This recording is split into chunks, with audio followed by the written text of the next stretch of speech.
या पद्धतीनं हे कृत्य होणं, आमदारावर हाणामारी होणं याचं समर्थन करण्याचं कारण नाही। विधानसभा अध्यक्षांनी सांगितलं की मी चौकशी करून योग्य कारवाई करेन। बाहेरचे जे पासेस दिले जातात त्यामुळे आपण आज वारंवार पासेस गर्दी किती होती आहे आणि हे बाहेरचे लोक येऊन या ठिकाणी जे ज्या पद्धतीने हाणामारी फ्रीस्टाईल होते त्याला कारणीभूत तेच आहे का? मग नाही, अध्यक्ष महोदयांनी सांगितलं की मी कंट्रोल करतोय, त्यामुळे हे सगळे इथली जबाबदारीच माननीय अध्यक्षांची असते। त्यामुळे अध्यक्षांच्या निर्णयावर कुठली प्रतिक्रिया देणं काही बरोबर नाही।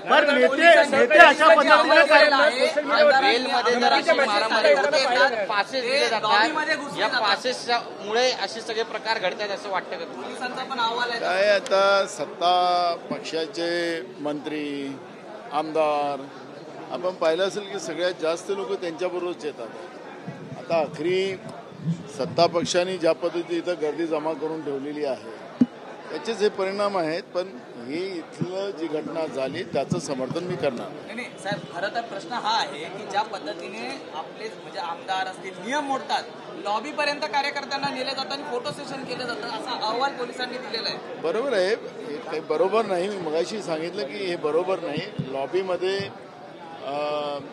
बाहेरची लोक नेणं हे इथल्या सुरक्षा विभागासाठी सुद्धा अडचणीचं आहे। आमदारांच्या सुरक्षेचे प्रश्न निर्माण होणार आहेत आणि जसं आपल्या देशाच्या संसदेमध्ये सुद्धा अतिरेकी घुसून ज्या पद्धतीने संसद उडवण्याचा प्रयत्न झालेला होता, मुंबई हे शहर हे नेहमी हाय अलर्ट असते आणि यामध्ये विधानसभेमध्ये एवढ्या मोठ्या संख्येने लोक इथं येणं आणि लॉबीपर्यंत पोहोचणं हे बरोबर नाही आणि त्याच्यामुळे सुरक्षेचा प्रश्न या निमित्तानं निर्माण झाला। अंतिम आठवड्याचा प्रस्ताव एकीकडे चालू आहे, सदस्यांमध्ये ज्या पद्धतीने सुरू आहे ते सुद्धा विधानभवन सदस्यांचा समान आहे। शेवटी अशा गोष्टी एकमेकांना कार्यकर्त्यांना बघा, मी तुम्हाला सांगितलं की महाराष्ट्राच्या राजकारणामध्ये आम्ही निवडणुका असेल किंवा विधानसभेमध्ये आरोप प्रत्यारोप असेल, या आखरी लोकशाहीमध्ये या पद्धतीची ह्या व्यवस्था असतात।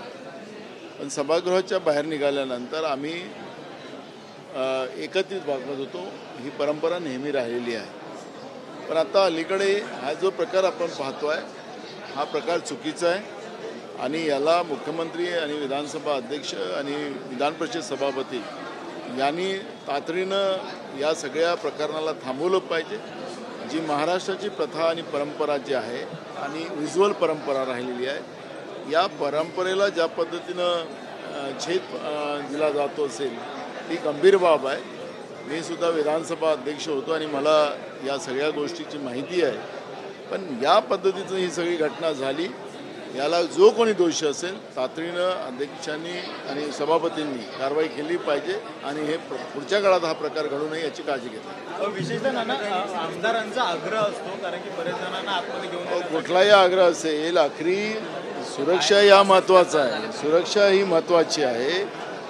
मी आपल्याला सांगितलं की मुंबई हे हाय अलर्ट असतं आणि ज्या पद्धतीने या देशाच्या संविधानावरच अतिरेकीने हमला केला होता आणि जी काही परिस्थिती उद्भवलेली होती ती परिस्थिती ह्या मुंबईमध्ये घडू शकतं हे कोणालाही नाकारता येत नाही आणि म्हणून आमदार असतील किंवा मंत्री असतील या प्रत्येकाने आपण स्वतः जबाबदारी घेतली पाहिजे आणि किती लोक आणले पाहिजेत की नाही आणले पाहिजेत याची दखल घेतली पाहिजे। ही सगळ्यांची जबाबदारी है, सगळ्या लोकप्रतिनिधि की जवाबदारी है। हिंदी में जानना चाहेंगे कि जिस तरीके से यहाँ पे घटना हुई उस पर क्या भूमिका है आप? देखो, जो घटना यहाँ पर हुई है उसका कोई समर्थन नहीं करेगा, मैं निषेध करता हूँ।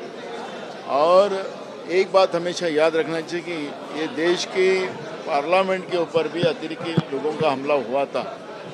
मुंबई तो ये हमेशा हाई अलर्ट रहती है और इस तरह से यहाँ पर ज़्यादा संख्या में मंत्री के साथ लोग आना, विधायकों के साथ लोग आना और यहाँ के सुरक्षा में जो परिस्थिति पैदा होना ये गंभीर बात है।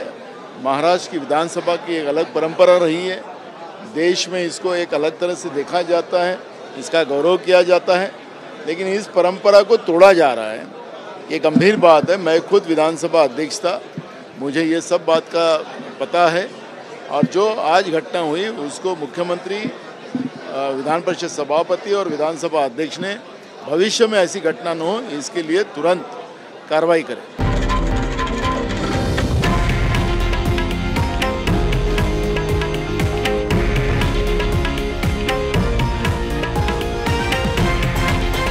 हे आहे देशातील नंबर 1 न्यूज नेटवर्क आणि आपण पाहत आहात TV9 मराठी, एकमेव।